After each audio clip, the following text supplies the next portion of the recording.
All right, we're going to call to order the regular meeting of the City Commission for Tuesday, January the 11th. If you would, silence your cell phones and other electronics. Happy New Year, everyone, by the way. First meeting of 2022, so Happy New Year. City Clerk, if you'd call the roll, please. Mayor Owen. Here. Vice Mayor McGurk. Here. Commissioner Hartman. Here. Commissioner Colodi. Present. Commissioner Sachs. Here. Thank you. All right, we're going to begin, as always, with an invocation followed by the pledge. Police Department Chaplain Pete Carter will give the invocation. And then if you would care to join after that for the pledge, I have the flag here. Let us pray. Most holy and most gracious, kind God, we thank you once again for this opportunity to gather, to discuss those things that would help to make our city better. We ask that you continue to be with those that work here, that live here, and that visit here. May they find this place a place of beauty and a place of rest. Continue to be with those who are enduring during this pandemic season. We ask that you continue to touch their lives, bring good health and strength where it is needed, and continue to move us all forward in your glory. In your matchless name we pray. Amen. I pledge allegiance to the flag of the United States of America and to the republic for which it stands, one nation, under God, indivisible, with liberty and justice for all.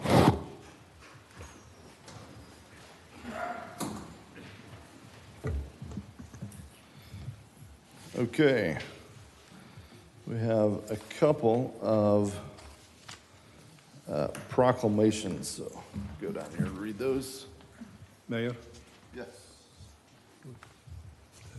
Oh, we should do the approval of the agenda, huh? Go ahead. We just have one item to continue, and that is item 8A, and that is ordinance number 52-21, conduct the second reading and public hearing, an ordinance which is adopted with amend the interlocal service boundary agreement between the City of New Smyrna Beach and Volusia County. And we can just vote on that when the time comes. I do need to read the title, so. Okay, so if you're here for item 8A, that is being recommended by staff to be continued. We'll discuss that at that time. We'll take a formal motion to continue at that time. But just so you know, that's what's in the works. All right, proclamation.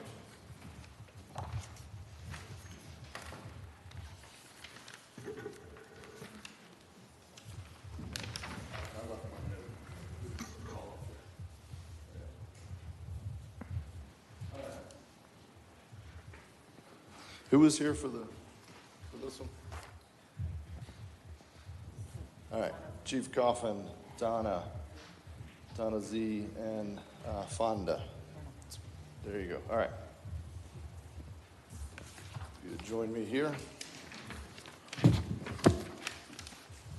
And others. There you go. That's fine. That's the more the better. That's where. Do you want to read this? No, we'd like you. You sure? Yeah, I don't want to take it off. All right. So this is a proclamation recognizing January as Human Trafficking Awareness Month. You know, there's a lot of these proclamations that I do, and I say this, I think, with every one of them, that I hope one day we don't have to do these anymore. I hope someday we solve these problems. But until then, we do things like this, and we all know that, the very act of reading this doesn't do anything here tonight. But hopefully the awareness of the issue, the involvement, the engagement of the community on the issue, that's what this is meant to be about. It's raising the visibility of these issues and letting the bad guys know we're on this, and letting those that may be victims or dealing with some of these issues know that we're here for them as well. So that's the message we're trying to get out. So it says, whereas human trafficking is the recruitment, harboring, transportation, provision or obtaining of a person for labor or services through the use of force, fraud, or coercion for the purpose of forced labor or sexual servitude. And human trafficking is a $32 billion per year global criminal enterprise, and it's a crime as well as a civil and human rights violation. And an estimated 40.3 million people are victims of human trafficking for both sex and labor. Human traffickers prey on their victims by promising a life of hope and greater opportunity while delivering only enslavement. Instead of delivering people to better lives, traffickers unjustifiably profit from labor and the toil of their victims, who they force through violence and intimidation to work in brothels and factories, on farms and fishing vessels, in private homes, and in countless industries. Whereas January is National Slavery and Human Trafficking Prevention Month. We commit ourselves to eradicating the evil of enslavement. Human trafficking is a modern form of the oldest and most barbaric type of exploitation, and we proclaim it has no place in this world, in this nation, or in the great city of New Smyrna Beach. Whereas this month we do not simply reflect on the appalling reality, we also pledge to do all in our power to end this horrific practice of human trafficking that plagues these innocent victims not only around the world, but also in our neighborhoods. And if I can pause, and Chief, I may let you expound on this, but we like to think of some of these things as they happen in faraway places. But the unfortunate reality is some of these things happen right here in our own neighborhoods and in our own backyards. And that's what we, and these folks like this that you see before you, are working every day, day in and day out, to try to make sure we address it in our own backyard, and then hopefully this can spread around the world.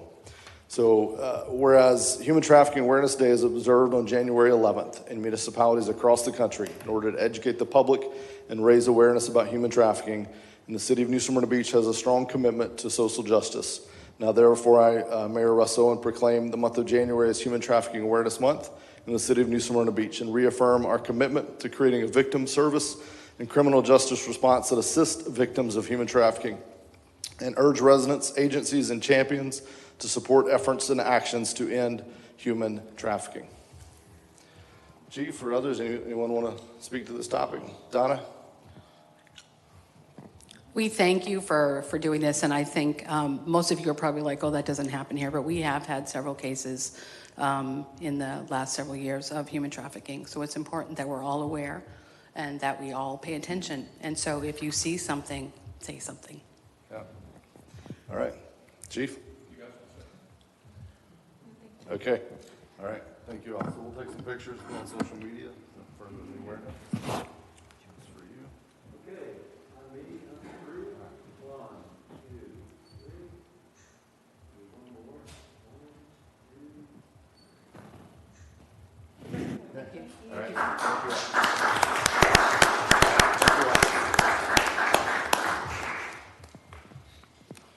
Thank you. Okay. Who's here for Arbor Day? Kelly? David. There he is. I was going to call it Faith out of habit, but she's probably on an island right now, huh? Enjoying retirement. Okay, recognizing January 21st, 2022 as Arbor Day. So I don't know if you all know the history of Arbor Day. I'll give you some of it here. 1872, Sterling Morton proposed to the Nebraska Board of Agriculture a special day be set aside for the planting of trees. This holiday is called Arbor Day. It was first observed with the planting of more than 1 million trees in Nebraska, and that's now spread across the nation and the world. We know trees can reduce the erosion of our topsoil by wind and water. They cut heating and cooling costs, they moderate temperatures, and provide many other beneficial things. They're a renewable resource. They give us paper, wood for our homes, fuel for our fire, and countless other wood products. They increase property values and enhance the economic vitality of business areas and beautify our community. And whereas trees, wherever they are planted, are a source of joy and spiritual renewal. Therefore, I, Russ Owen, Mayor City, New Smyrna, hereby proclaim Friday, January 2022 as Arbor Day. And I urge all residents and visitors to celebrate this with us and support our efforts to protect trees and woodlands, and to participate in the Arbor Day celebration scheduled for Saturday, February 5th. And David, I don't know if you can share any more details on that Arbor Day and what we're doing this year. Sure. Not to put you on the spot, but. Sure. This year we're partnering with the Utilities Commission for their Waterwise and Garden Fair as well on the 5th. We will have over 400 trees that we will be giving away to all the residents of New Smyrna that want to come out and get a tree and plant in their yard and help New Smyrna stay great. All right. Thank you much. And again, grab a tree, plant a tree. I've planted numerous. I try to plant one a year in my property around. So if everybody did that, we would be in good shape. So, all right, let's grab a picture.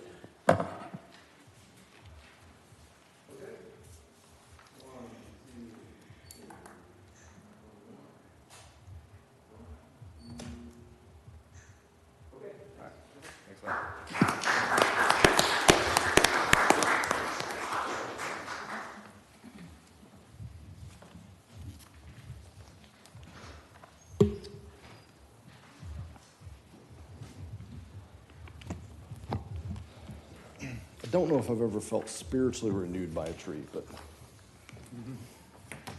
Kelly always puts that language in there. Okay, so that was 4A, 4B, and next I believe we have a presentation. Some folks have joined us to talk about affordable housing by Mid-Florida Housing Partnership. So if we could have those folks approach the podium. And they've got a presentation. Gentlemen, I think we've each been given a hard copy of it. We've got this version here. I've assured them we know how to read PowerPoints, so they're going to keep this brief, but they will be available for any questions or comments we have afterwards. So. Good evening. Thank you for having us, and Happy New Year. My name is Lydia Gregg. I represent Mid-Florida Housing Partnership. Mid-Florida Housing Partnership is a nonprofit and also a HUD housing counseling agency.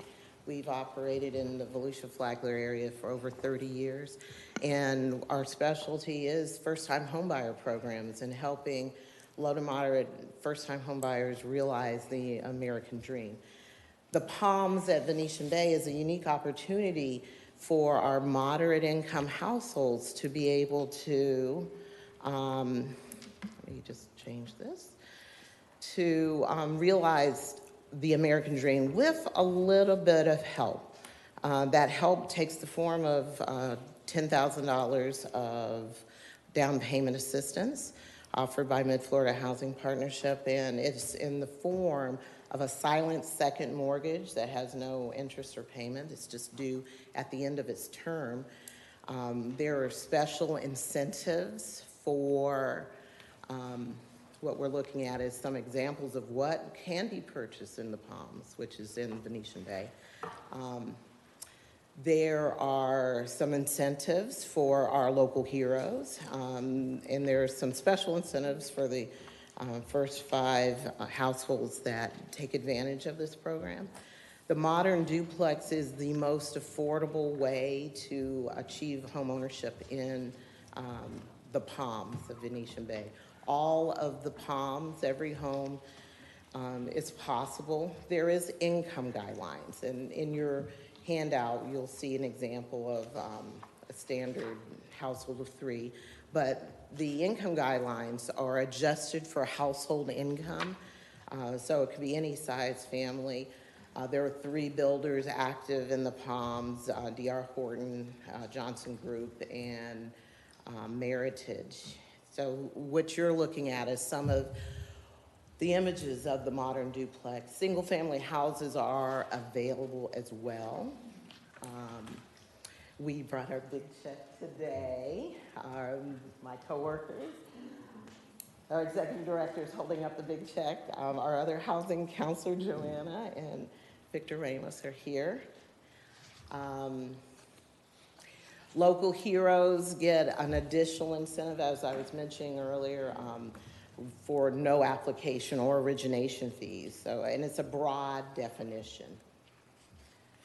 First-time homebuyers need a little help to achieve home ownership because they're not coming from a position of bringing a ton of equity from a sale of a previous home. So we've put a lot of effort into marketing, and I want to exit out of this and show you our little professionally made commercial. So bear with me, I'm going to push play and it should start.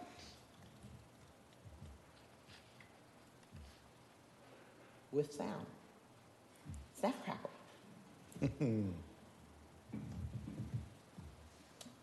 Venetian Bay. The Palms is Venetian Bay's newest community. And purchasing dollars, you heard that right, $10,000. Attention all home buyers. Do you want a new home and $10,000? You heard that right, $10,000 to help you buy your new home in the Palms at Venetian Bay.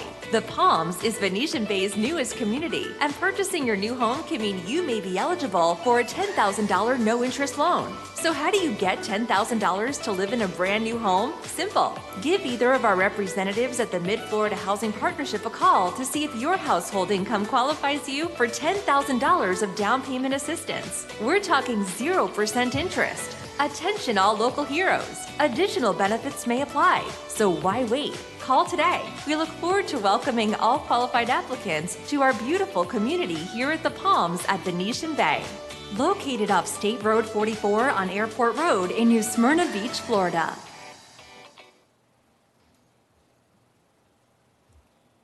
Okay, if there are any questions, I can field them now.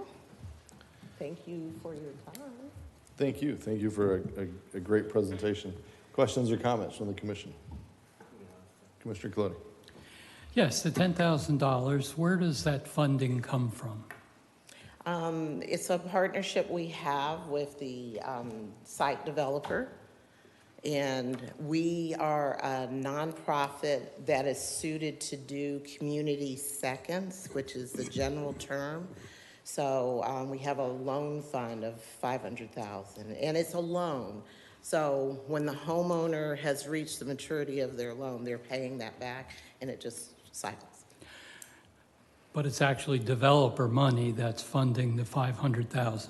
Yes. So when the mortgage is closed out, that money would go back to the developer, or would that go into a fund for future lending?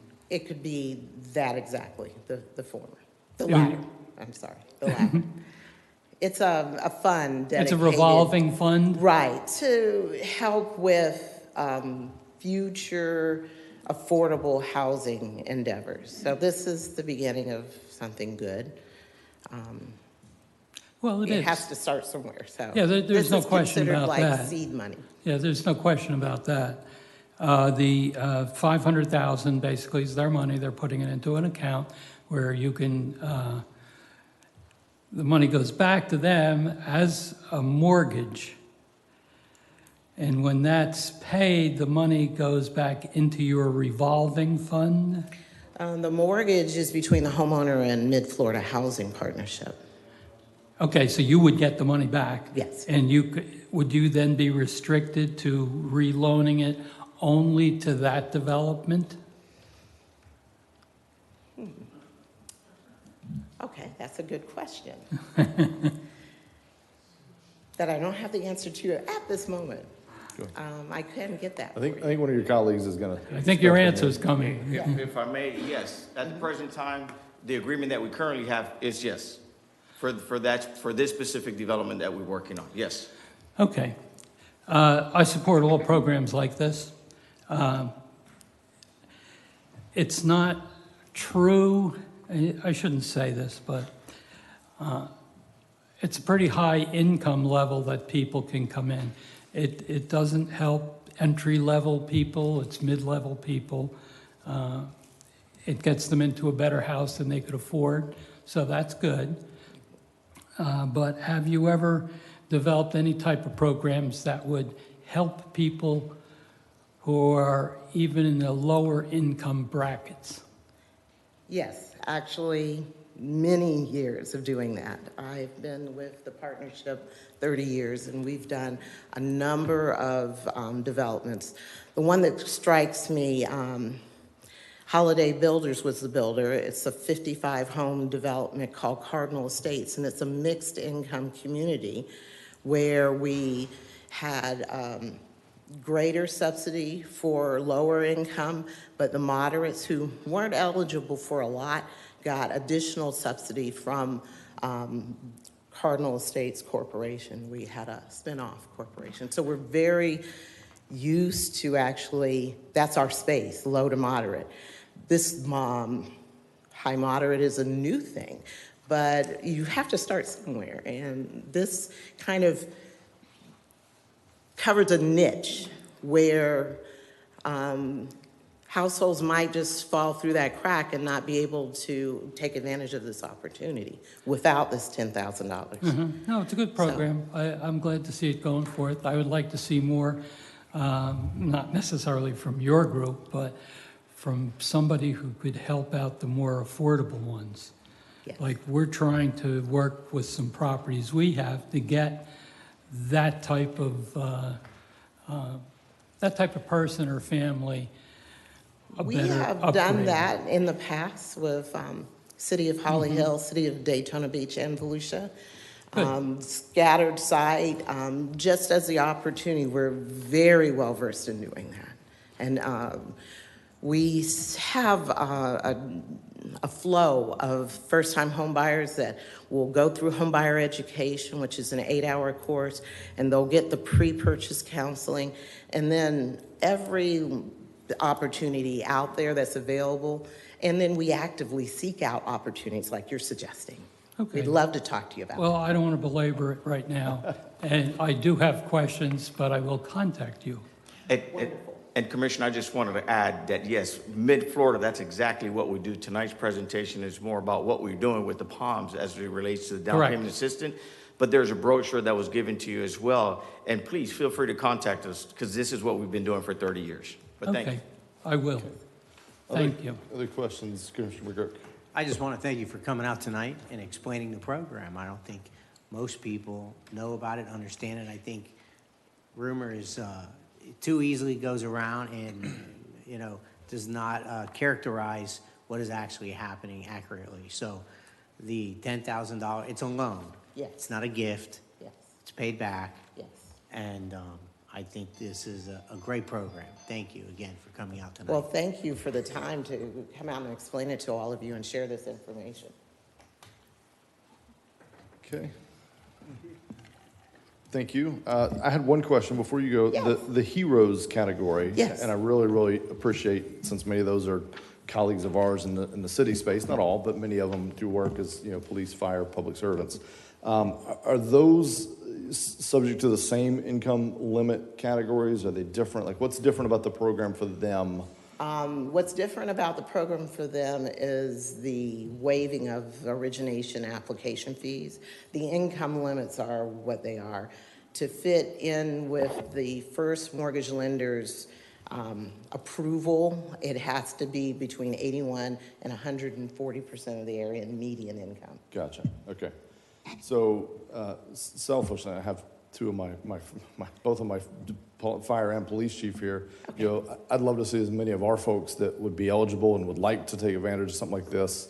Make sure we're, getting in the process early before this gets out to, So hopefully you all can work together. We've got their contact info, and we can just make sure this information is pushed out and is on the radar of our team. Since it is right here in New Smyrna, I'd love to see our folks be able to, be at least get in line for it. Maybe That would be great. not ahead of anybody else, but just make sure we're trying to help our own. So, Okay. all right. Thank you all for being here. We really appreciate it. Thank you all. Okay. Next item is public participation. This is your chance to address the commission on any item that you would like. I'd point out that any item under second reading and public hearing, which there are two of those, you can discuss those items at that time. So if you're here for item 8A, which is probably going to be continued, or item 8B, if you're here for those items, you can discuss that item at that time. If you want to speak during public participation, you can, but you can also discuss it at that time. I'd ask you not to do both, just out of respect for decorum, but you will have 3 minutes. Address the commission and give your name and address, if you would, just for the public record. So with that, come on ahead. Lisa Martin, 618 South Pine. I would like to thank Khalid for his work on setting up the COVID testing site. When it opened in October, there were under 100 per day, and now there's over 1,000, clearly ahead of the issue. And when so much of the rest of the state and country are really struggling, we're kind of a shining beacon, so thank you, Khalid. And the other one is just a question about 8A. I couldn't tell whether it was a process or whether it was a decision. In other words, are we discussing whether to have exceptions to the open carry, or are we saying who gets to decide the exception? Yeah. So that's just a question. Yeah, for 8B, I think you meant right on that one. Yeah. Okay. Yeah, well, you know Yeah. what I mean, the Yeah. public consumption. Yes. Thank Yeah. you. And we'll make sure that's clear when we get to that. And valid comment. We appreciate Colin. Yes, sir. Come ahead.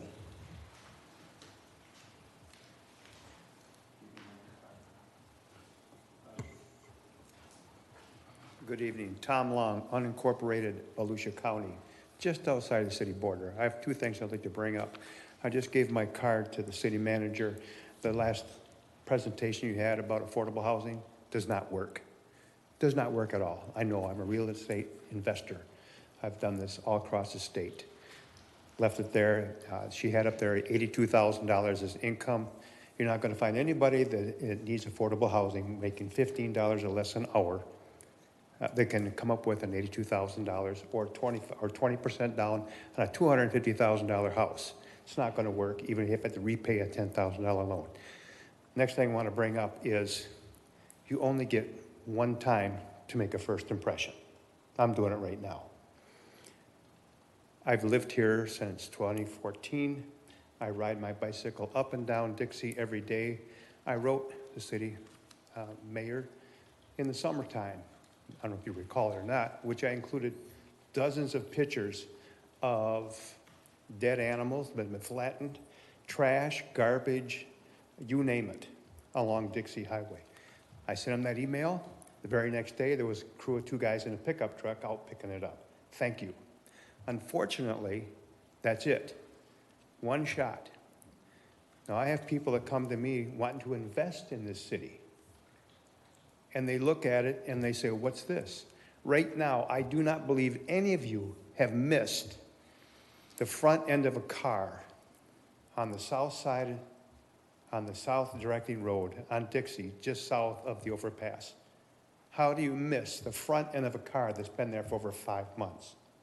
5 months, the front end of a car. There's trash, there's garbage, there's plastic, there's construction equipment, there's nails, there's broken glass. I have a picture on my phone of one needle that I picked up today, syringe, on the side of the road. You get one opportunity to make a first impression to people that visit this city, that want to go down to the beach, who want to go to your commercial residence, they want to invest here, and they look at this and say, what are you doing? You have budgets in front of you. Please. Now, I've tried to call several times to find out who takes care of this, and I've been put through to leave a message, and no one has called me back. 4 separate times. No one's called me back. Thank you, Mayor, for when I sent you the email, you were on it. But there should be something to be done with these roads, weekly, daily, whatever, to take care of this problem. I'm here to answer any questions you have on either article I brought up. Having none, thank you. Thank you, sir. Any others for public comment? Yes, ma'am, come ahead. My name is Stephanie Thomas Reese, and I reside at 2091 Waterford Estates Drive. I've been a resident there for 4 years, landowner there for 14 years. I'm being considered tonight for the Historic Preservation Commission, so I just wanted to introduce myself in case the agenda goes longer than I can stay tonight, just in case. But I do plan on staying as long as I can, but I do have flag football pickup obligations. So again, just wanted to introduce myself. If you have any questions afterwards, if I'm not here, I'm sure you can reach me otherwise.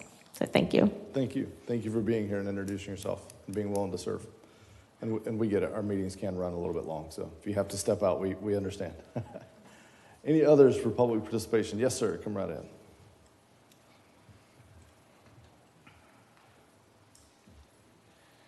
Good evening and thank you. Richard England here representing Canal Street Historic District, and a number of the members are back here behind me.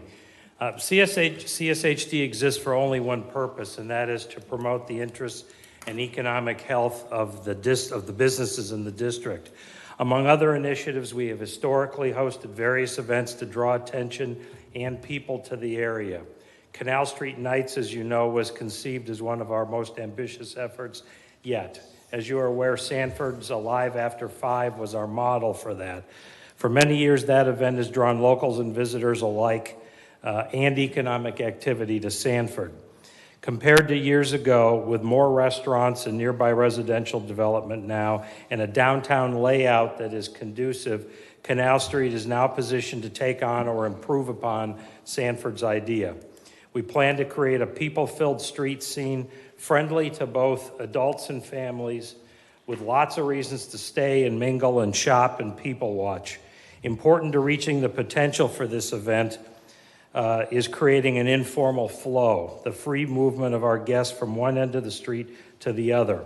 Allowing consumption of alcohol on the move, but within the boundaries of the event, will help to facilitate this.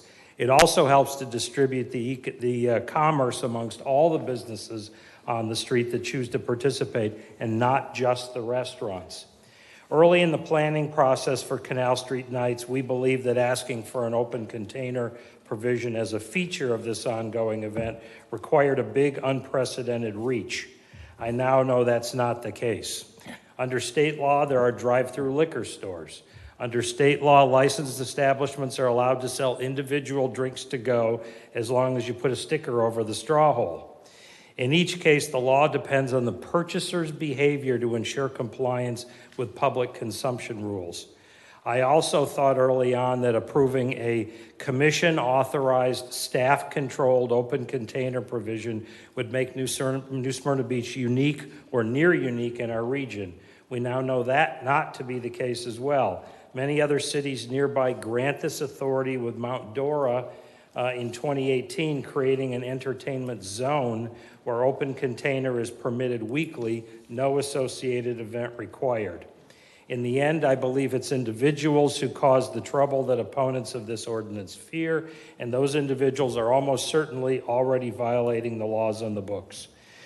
Your approval of creating a commission-authorized open container privilege under the auspices of an event and the granting of that approval for Canal Street Nights on a trial basis is not what turns Canal Street into Bourbon Street. I believe Canal Street has earned the right to give this a try. Thank you. And I will also say it, I've been asked by certain city staff to ask you guys, totally unrelated, to approve Canal Street Nights, the events, irrespective of the alcohol question, for the balance of the year to avoid a trip back to the Special Events Committee. You approved it for 2 times, and we plan on doing it for the whole year. So that's it. Thank you. Okay. I'm sure we'll have a lot more discussion about that item under 8B. Any others for public participation tonight? Yes, ma'am. Come right in. She tipped me off as to why she's here.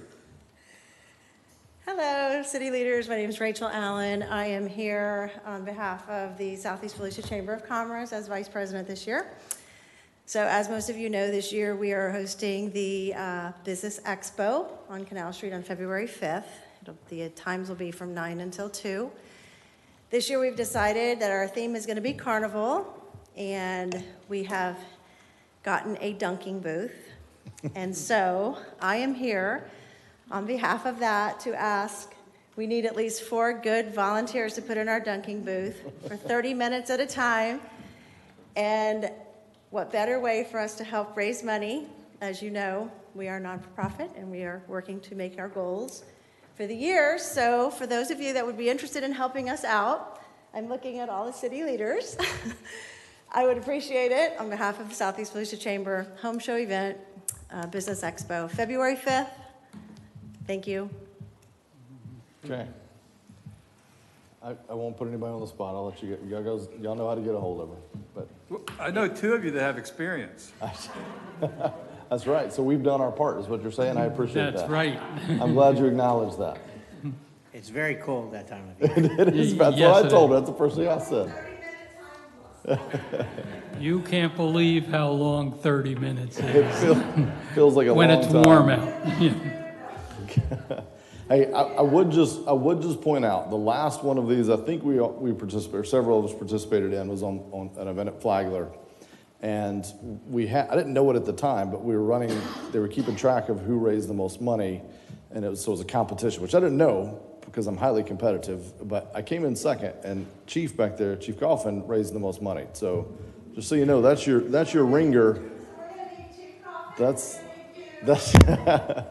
that's your ringer back there. So. Chief Vandermark, we need an ambulance. Looks like the police chief just got run over. All right, so gentlemen, hopefully some of you can connect with the chamber and agree to do that.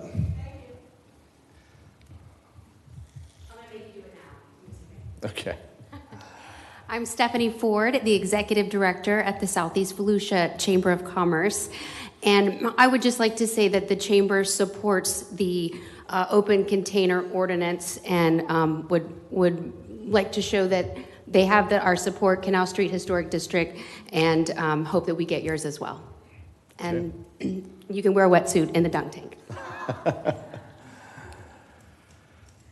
All right. Any others for public participation? Seeing none, we will close public participation and all look for something that we have to do on February the 5th, I guess. Can we schedule a meeting for that? No, I'm just kidding. All right.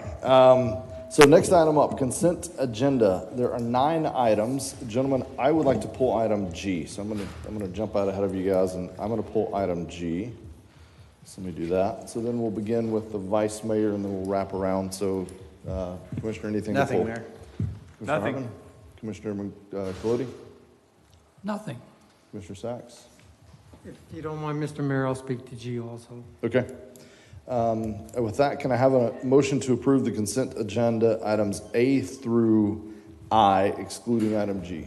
So moved. Second. We'll take the second from Commissioner Sachs, I heard, because he's closest to me. Kelly, if you would call the roll, please. Commissioner Sachs? Yes. Commissioner Colodi? Yes. Commissioner Hartman? Yes. Vice Mayor McGurk? Yes. Mayor Owen? Yes. Thank you.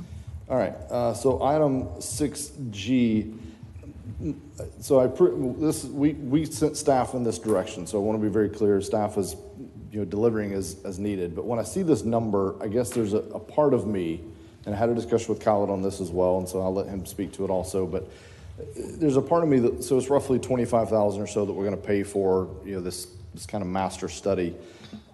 There's a part of me that just wants to start, like, we can, I think you get a few folks that, from the street, merchants, professionals on our staff, walk the street. We can come up with $25,000 worth of things to just do and make an immediate impact. I'm not saying this isn't needed. I'm just wondering, do we want to just get some stuff done first, then come back to maybe this broader plan? I just don't want to see us doing yet another study. And my concern is sometimes what happens with these that I've seen is it becomes almost so daunting. It identifies $400,000 worth of needs, and then you get spun up to, well, you can't, where do you start with all of that? And so we end up a year from now or 2 years from now, and we haven't made hardly any progress versus kind of making that instant impact of just going and taking this exact 25K and letting it manifest right on the street. So I could go either way. I'm not. I just wanted to put it out for discussion, see what the rest of the commission felt. So, Kyle, do you want to add anything to that, and then I'll open it up to my colleagues. No, but Mayor, I think you're right on. The question, I think, when we talked about having a conceptual plan, it's exactly, sometimes what happens is staff will select either a planting pot or something, and then somebody doesn't like it, or it's not the right place. So I figured if we do a conceptual plan for the entire street, would be a good idea. This way you could do it, I guess, maybe consistent. Now, if you go out there and spend $25,000, I think you could do that on an immediate course of action. I think we have done some improvement in terms of the trash receptacles and some of the lighting and so forth. But if the commission wishes for the staff to meet with the Canal Street merchants and talk about, we have $25,000, let's see what we could do with them in terms of improvements, would be more than happy to do that. Okay. I know you also mentioned it first, so Commissioner Colodi, if you're okay, I'm going to come to him first, and then I'll come to you. Yes, I think there are plenty of professionals out there that would be glad to converse with us on the subject of re-landscaping or enhancing Canal Street, with, of course, input from the merchants that reside there. I do agree sometimes studies are needed, but that I agree with the mayor. On the other hand, that $25,000 could be spent on things that we know might work. Things can be recommended, and not especially by firms that are going to charge us that exorbitant amount of money. So I'd like to see us start in a different direction and not spend so much money. Personally, I've been trying to push for a bathroom on Canal Street, and that would cost a lot less than $25,000. So I have my priorities, call it. No offense to a study for a master plan, but I do agree we should spend that money elsewhere. Okay. Commissioner Colodi. I could support the study. I would like to see it be a little bit less. As you know, I'm not a big fan of these big consulting contracts. What I do have to say, though, is this is the same firm that's working on Washington Street, and it would be good to have a contiguous, not truly contiguous, but an overall plan for both streets so that they tie together and we're not having Tomorrowland on one street and Adventureland on the other. And also, there is a pretty close 6 weeks plus 4 weeks plus 7 weeks, 3 months time plan where they have to be complete. We are spending some money there now. I would like to have, assuming we go ahead with this, I would like to have some input before we actually spend everything. I know we've started. I can support it. I can support it. Okay. Others, comments? Go ahead. So what is the budget once we get the study back? Is there a budget that we have already established on that? This item was not budgeted. That's why if you look in the agenda item, we were actually asking to use general fund. This came after the budget was adopted.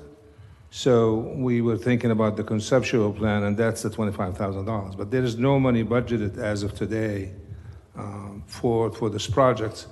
On the budget amendment, there's an item there for the 24, and change, $25,000 for this proposal. But there's nothing budgeted in the current budget. Okay, so if my own concern on this is, and that's interesting because $25,000 is a lot of money if we don't have anything budgeted. But who does the work? Somebody's gonna have to do the work. And my concern is that I don't like having to pay outside people to do studies either, but they do the work. So who's actually, I wanna know who's gonna do the work. Is the Canal Street business folks gonna do the work and then provide it to staff? If staff's doing it, who's gonna do it, how much time? I'm just very cognizant of, we got a lot of irons in the fire, and who's doing the work if we don't have the consultant do it? So I'm just looking for a little more detail in how that's gonna work. Okay.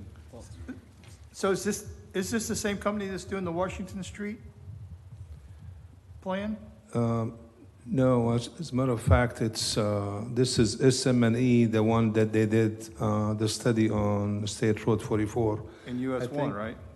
Excuse me? They did 44 in US 1, Yes. but it's not the same one doing the Washington Street. No, the one doing on the Washington Street is DRMP. Okay, that's what I thought. Unfortunately, that's not what I heard. I think when you asked me, I thought you were talking about the US 1 and 44, and my mistake. So But you did ask me. So to Commissioner Colodi's point, we reached out to DRMP to see if they would be interested in doing the same thing. If they're doing Washington Street now, to kind of have some consistency with the downtown area. And we could reach out to them, except that when the staff reach out, when I asked them for a landscape contractor, they reached out to this one. So. Okay. Yeah, so to answer your question, I mean, there's a few things that I have seen just in my travelings of Canal Street that I've wanted to do that I don't know that demands a whole study. I mean, of lighting, plant, just kind of landscaping, planters, getting some of the planters, back to how they were, taking some of them to places they've never been, maybe some pots and things like that. In my travels, I send pictures to Kyle that we've got a whole Rolodex of some of these things. And again, in my mind, I think we get to the end of this, we spend $25,000 on a study, and then we've got a list of $100 million in projects we could do and zero budget for it. And whereas I'd almost rather have $25,000 that we can point to and say, okay, we did these things, and now let's put in the budget in future years, let's come up with the money for a study and maybe a funding pot for that. and it may be even less than 25K. So I guess the kind of stuff I'm thinking are not things that are going to require, a ton of time and but I agree, but it's a valid point. Someone has to do it, so who is that person? I don't have an answer for you. I mean, I like what you're saying, Yeah. but Mike, I'm playing this through my head and I'm saying, okay, we get staff, someone's got to find the material, we get the Canal Street business merchants involved in it, they're going to have a different set of opinions. I'm just trying to figure out how it gets tied together so it's cost effective and we have that money so we can act now. I mean, I get what you're saying. Let's not talk about this for 2 years, including with a study. Yeah. But how do we do that? So I can support it if we have some kind of plan around it. So I maybe, worry. and again, I just wanted to bring it up tonight. So maybe if we could, if staff is okay with it and the commission, what if we don't move forward with this? I'll have a dialogue with Khaled. We'll figure out, can we come up with some plan that we think would be acceptable to staff and would work, and then we can then we're deciding between two knowns versus right now I've put an unknown in front of you, and I acknowledge that, but I just wanted to, I didn't know where the commission was, so I didn't spend a ton of time on it, but that was just my thoughts when I read this. So if that is okay, we can bring this back at the next meeting, and we'll have two possible paths that we can put forward. So are we okay with that? Yes. Okay. Yes. And Mayor, just one more note that the staff met with the Canal Street merchants early on. We kind of discussed about some of the materials that we could be using. So I think half of this meeting is almost done. I think we just have to probably just meet with them again and go through over some of the items we talked about. So I think it could be done if we wanted to just take the 25,000 and do it. I think we could do that. My only concern is if we start doing this without having a conceptual, I don't think it's going to look as probably as aesthetically as if we do conceptually. So. Yeah, I hear you. And when we talk about bigger things, and I have some similar visions of, we need a restroom facility on that. I don't know if we could do that for 25K. The Marina one, I think, was 200 or more, right? So I mean, I don't know if we'd do a porta potty for 25K, but so, but I think for the kind of things we're doing, that, at least in my head, and I'll have to talk to the merchants and staff, but the things in my head are, they're kind of agnostic to that bigger plan. We're not picking out where to put infrastructure. We're just doing some basic enhancements to what the gentleman talked about, that first impression. It's the getting rid of the stump of a tree and things like that just going down the street and seeing if we can just clean up a first impression image type thing, just a refresh. Yeah. So. And my apology to Commissioner Colodi. He did ask me during the briefing if it was the same contractor, and I told him yes. So. Gotcha. It happens. All right. So we'll talk about item 6G. Go ahead. Do you have them?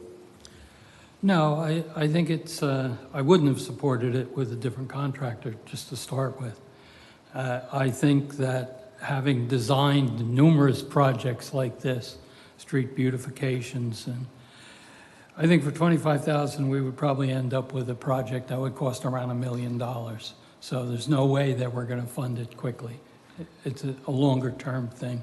I would like to proceed with spending the money we've allocated, buy things that can be moved and that look nice, and then we should be taking steps in the right direction. Okay. So I'll work with staff. We'll bring this back to the commission. And if you all have input as well, feel free to talk to Khaled, and then we'll bring something back to the commission. All right, that concludes the consent agenda. There are no items under 7, so we'll go to item 8A, which is a second reading and public hearing. City Attorney will read this second time by title only.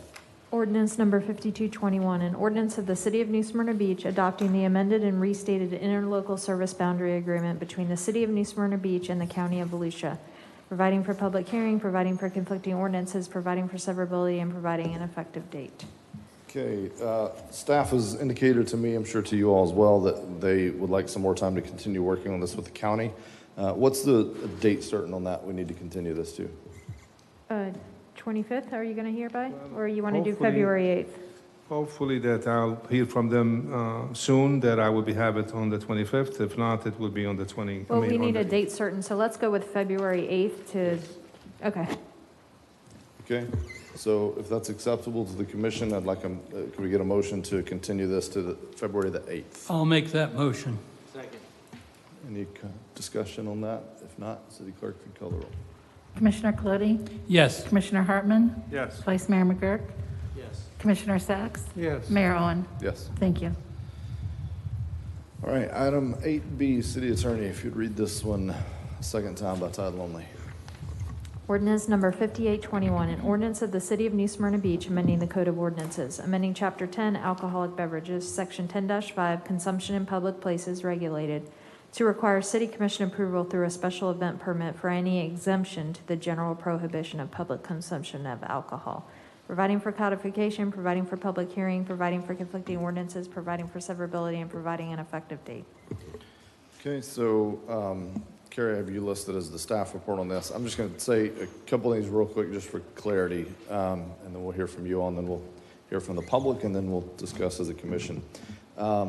So as it sits right now, and Carrie, you can expand on this, but my understanding on this is as it sits right now, we have a long-standing tradition, nothing in writing, no ordinance prohibiting, nothing like that, but just a long-standing kind of known tradition that we did not allow open containers. There is provisions for them to be allowed. And the provision in ordinances as it's crafted right now is that the Parks and Rec Director, who in this case is David Ray, who just stepped out, David Ray has the authority, that position, but in this case him as a person, has the authority to approve an open container. So if you were approached last night, he could have approved that, wouldn't have come to us, wouldn't have even necessarily come to his boss, although we know he would have worked with Khaled on it, but that could have been approved completely at the staff level. So what this ordinance is doing is not giving more or less room, if you will, and it's not even at this point breaking any longstanding tradition. It's just saying we don't want David having that authority or being put in the position to make that decision. We believe, as many other items are in this space, that should be a commission level decision, staff controlled, staff administered, but commission level decision to approve. So that's what this very direct ordinance is doing, is saying that if it were going to ever be approved in the city of New Smyrna Beach, it's approved by the 5 people sitting right here on this dais. Do you have anything to add to that? Anything I missed or to clarify? Just one additional revision ties it to the special event permit application. So you guys already hear special event permit applications, so this request would be tied to it. Right. So someone couldn't just come up out of the blue and ask for this. They go through this process that we already have. Correct. And that it would be a part of that and approved by this commission. Correct. And I want to be clear that the tradition could still stand. It could still be just widely known in the community. They're not, don't even bother asking. Just as it is now. Again, the ordinance allows for it right now today, but no one has bothered to ask in a long time because that has been the long-standing tradition. So hopefully that provides some clarity on this item. So that's what we're going to be discussing. It's a public hearing, so we're going to hear from the public first. Same rules as before. If you have a comment or opinion or question on this, approach the podium. You have 3 minutes. After that, we'll discuss it as a commission and hear from staff if needed. So it's a public hearing. I'll now open the public hearing. Any members wish to speak to this item tonight? All right, seeing none. I know we heard from a couple before, and your comments are noted at this time. So do I have discussion by the commission? Questions, comments? Commissioner McGurk. I need some clarification.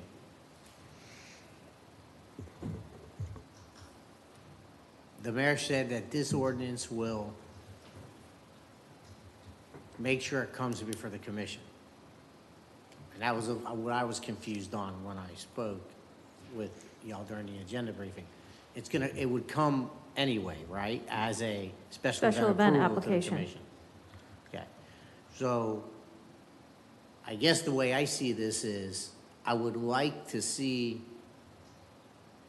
this as just a normal part of what David Ray would do and that special events committee would do as a check the box, everything needs to be done. This, whether it's like everything else. I don't mind having staff approval. In other words, check the box, he brings it forward. And if we have a problem with it, we have heartburn over a specific event, or red flag over it, any one of us can bring it up and say, no, I don't like this approval for this event. But so I just need to, so I'm a little confused on the procedure. I think I understand it, but I want to make sure I understand it, that this ordinance would do what I would like to see done, which is allow, which I guess, you're saying that they can do it anyway right now. There's nothing preventing them from approving and bringing forward to us an open container. Correct. The ordinance currently says it's prohibited unless Director of Parks and Recreation authorize it. So the way this would work, if you all choose to go that route, is they can amend their special events permit application to have a box to check, okay, are you requesting alcohol? Yes. Okay, now you need an alcohol plan, blah, blah, blah. And so the way it currently works is it's reviewed internally with, fire, police, all the different entities. So they would, if you guys want to consider these, they would review all of that stuff, and it would be the complete package with the special events permit application for your approval. Yes. So they'd recommend, you guys would approve. Exactly. Staff is going to go ahead and go through the process, check all the boxes. In this case, whatever the requirements are to get. It's not really staff approval. It's just bringing it to us with all of the boxes checked, all of the work done, packaged to us for approval. So I like that. I guess what's throwing me off is the ordinance. I don't have a problem with simply directing staff, the commission can give staff an indication on how we feel about this.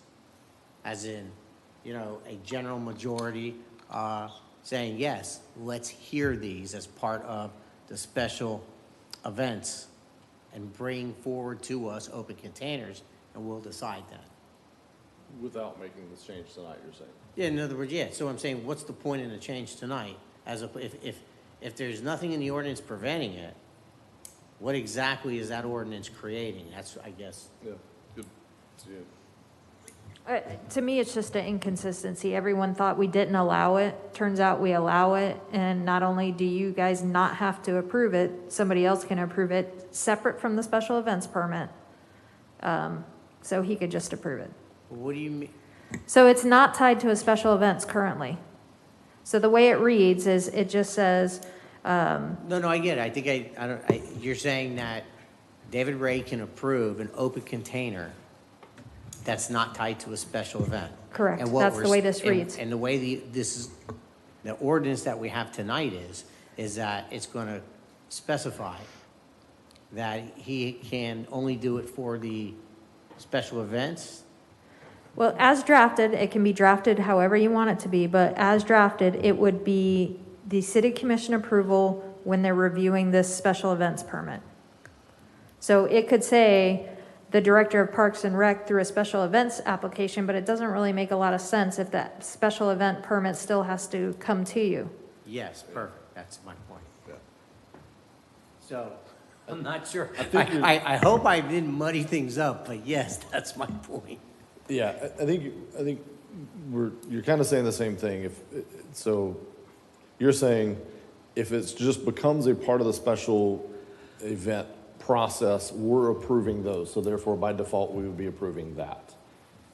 Right, and I want staff to go ahead and treat it like everything else they would. Yeah. Essentially, we say the staff approves it, brings it to us, but ultimately, we're the approval.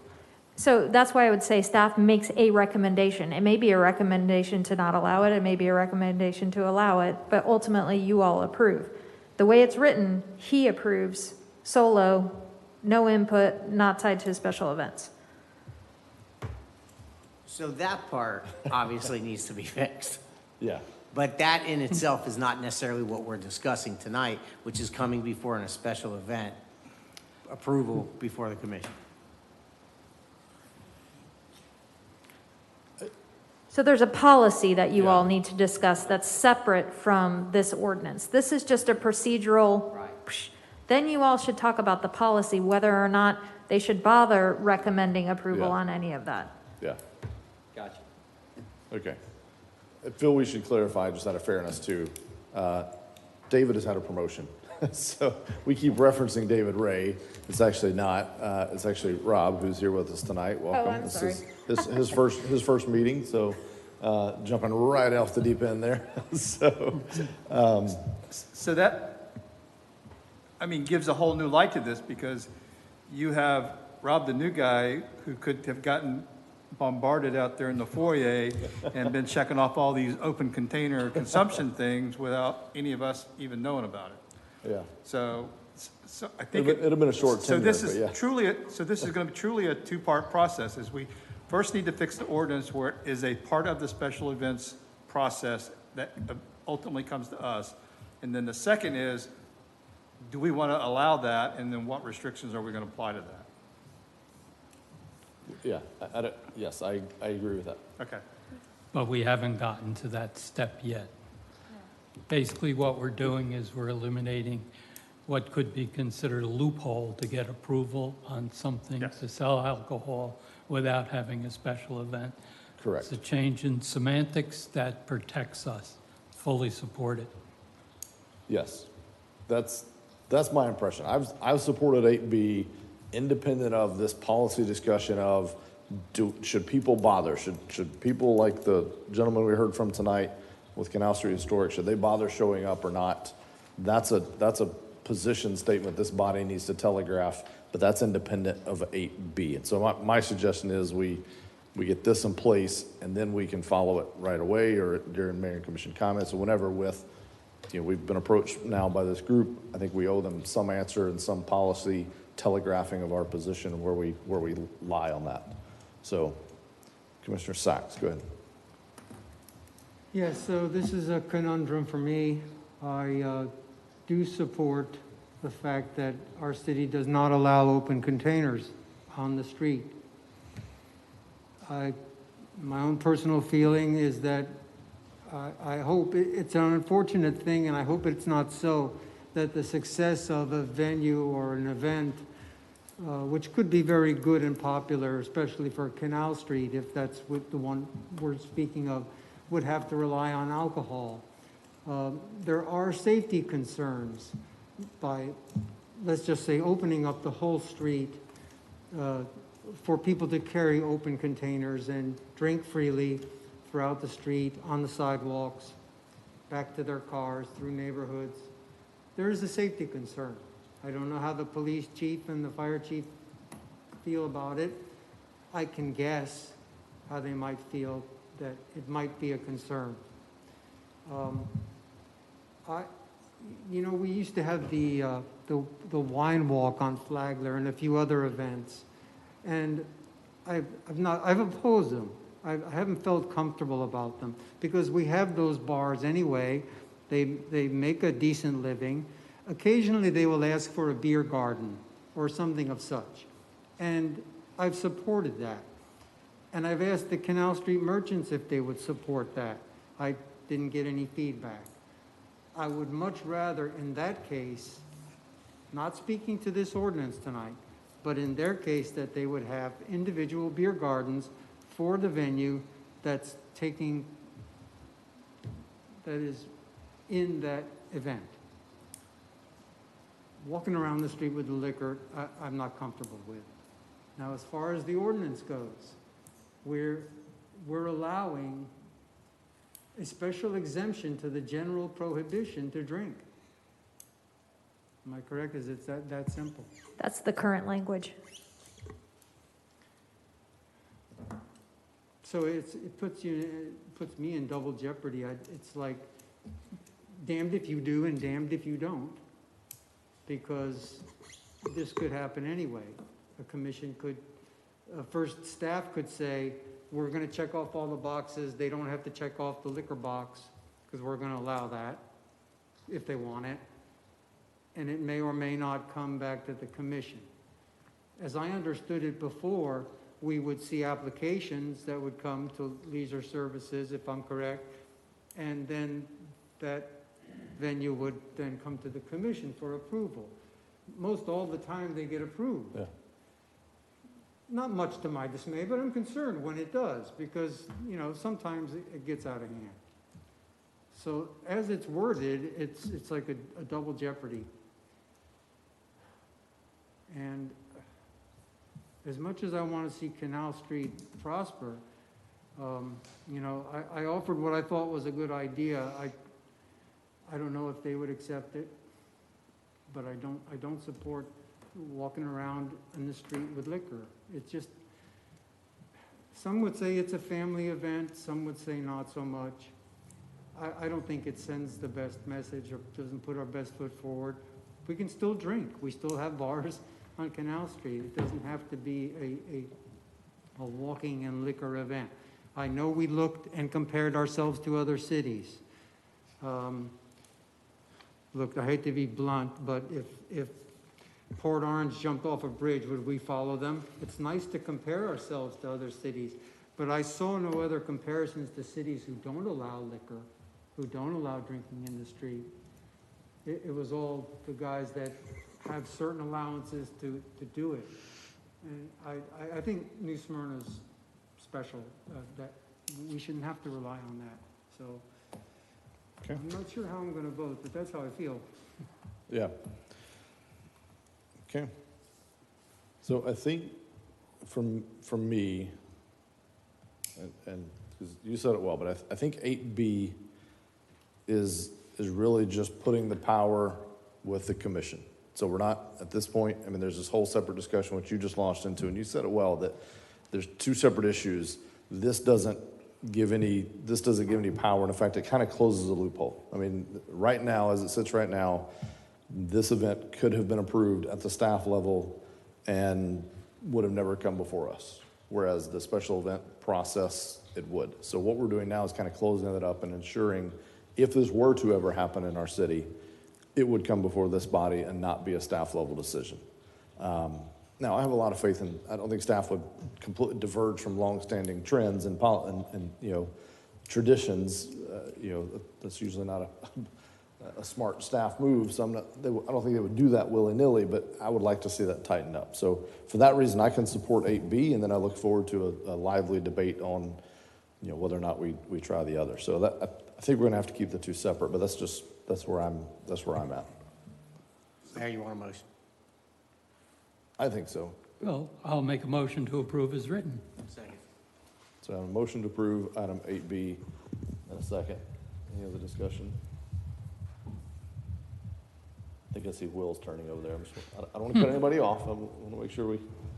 Well, 8B has recommendations on the consumption, the hours, the whole 9 yards. So I would rather, I mean, we just want to approve the ordinance that allows alcohol consumption to be a part of the special events process, right? Yes, and you could either direct staff to, well, have your policy discussion next, and then that would determine whether or not staff needs to revise their forms to include Right. all the conditions. Yeah, I mean, 8B is really just approving the ordinance, which if you look at that attachment, it doesn't take all that other language that's in the staff report. That's not included in the ordinance. Am I correct on that, City Attorney? It just says that it's the city commission has been obtained through a special event permit application. So, line 48 and 49 on that ordinance is all that's changing. Not all of that text within the staff report. Okay. As long as we're clear on that. Yeah, no, that's good point. All right, I had a motion, had a second. City Clerk, if you call the roll, please. Commissioner Sacks? No. Commissioner Colodi? Yes. Commissioner Hartman? Yes. Vice Mayor McGurk? Yes. Mayor Owen? Yes. Thank you. All right, ordinance 5821 is adopted. Gentlemen, it's not an agenda item, so I guess my question for you all, do you want to have that policy discussion now? We've been asked by a merchant group, they're kind of chomping at the bit. They got events planned. They're wanting to know whether they can do this or not. We can have that discussion now. One or more of us could bring it up during main commission comments and or city manager report, or we could wait for some future meeting, which I don't think would be in their timeline, but that is an option. So what is the pleasure of the commission? Yes, Commissioner Colodi. I'm not willing to discuss it now. It's an important. Not willing, there's a. No, I do not want to discuss it now. Okay. Put it on as a discussion item later. got to remember, this isn't just Canal Street. It's every organization in town, every special event that we're talking about. And I think we got to look at the whole picture. Okay. I understand their concern. I guess technically they could apply now anyhow and get an answer. So I don't think, if you want to go into my opinions on whether we should have open containers or not, I'm willing to share them. So I guess that's the question, is do we want to Discuss now or discuss just later? give a brief over, I mean, I think we heard from, we know where he stands, you know, do we just want to give a brief, you know, here's where we stand, and so people know, or do we want to hold that? Look, if we just approve that ordinance, and I think the point is clear that with them, whatever was in that ordinance is what would go along unless we discuss it right now and make some changes. So someone can come along. City Attorney, am I following that correctly? So the policy has not changed. The direction staff has been operating under is we do not approve open containers. So all we did just now was close that loop of somebody just extraneously going and approving it. Thank you for that clarification. I think, well, put it this way, I'm willing to discuss tonight in the context of the Canal Street merchants on their specific issue. I could do that tonight. There is not a specific request at this point for a permit. I'll give you my opinion. My opinion is I do not like open containers. I'm more than happy to consider some type of closed format, as we've had in the past on public property, if it can be shown to be proper. I could consider that. But anybody making an application's free to ask. Yeah. And I think, gentlemen, the more I'm thinking about it, and again, we're you know, this is live, right? So I think we're going to need, someone needs to bring, we have the provisions placed, we know what needs to be done now, we know the process, it's part of the special event now, it's approved by the city commission. Someone has to be the person to put something in front of us. I wouldn't want to see it be, you know, governance by any form of ambush and somebody be able to say, hey, they approved something that wasn't on the agenda or anything like that. So, you know, I've told, you know, the Canal Street group my opinion, but I probably, as I'm sitting here thinking about it right now, I think we need to have a formal, let's get it on the agenda, have them come forward, and then we can each make our opinions known, and that at that point will make it pretty clear whether or not we, you know, approve those or not. It's probably a good idea moving forward. It may be a good idea for staff to, you know, have things come forward with contingencies, meaning they can come forward and say, look, we'd love the event to be this, but if that isn't approved, can we at least have this? You know, I mean, I think that'll probably be the direction that this moves as we, you know, if I were an event holder, that's what I would probably try to do. So, is everybody okay with that approach? I think that's probably the fairest way. I mean, there's a sense of urgency, but also this is a big deal to a lot of people and a lot of my colleagues. So,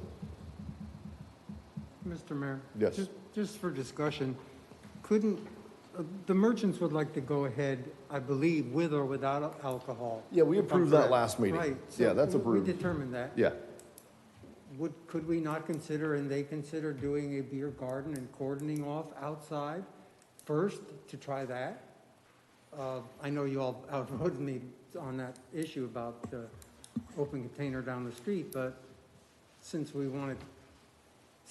have a precedent already of allowing beer gardens, why penalize Canal Street?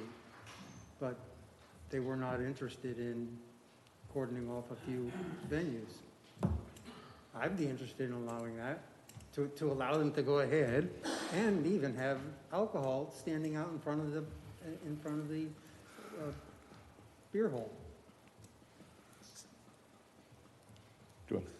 So as I see it, what we've just done is we've approved that provision so somebody could apply. So I think what we need to do now is have staff bring back some recommendations on if somebody applies, here's how we're going to handle it, or here's going to be the restrictions within those guidelines. So So, to your point, it's not on the agenda, so maybe that needs to come back as an agenda item going, if people want to do open containers, here's what our recommendation is, staff's recommendation, and then have that discussion, and then whether or not there's a policy or not. Because otherwise, it's just kind of open-ended with staff has no guidelines to evaluate these things. Yeah. So Yeah. somebody's going to have to figure out what the do's and the don'ts are. Yeah, which And then some were in here, but to your point, that wasn't codified necessarily as part of our formal policy. So, yeah, I mean, look, I'll be the first to admit, this is the kind, I've been dialoguing with these folks for a while, as I'm sure many of you all have. This is the kind of time delays and perceived bureaucracy that are frustrating, especially to small business owners. But it's also how government gets done, and this is a big change. I mean, this is, this is a big thing to discuss in this town. So, I'm not against it, but I also want to make sure that we take it methodically enough that, if a change is made, that we've given that due process. And if a change isn't made, that we've given that due process as well. I think that's the only way. We're not going to get close enough. We just don't have enough in front of us. And we could spend an hour talking about it and probably be no closer is my concern. Yeah, I don't think we're going to get to it tonight, so. The more I'm sitting here, so.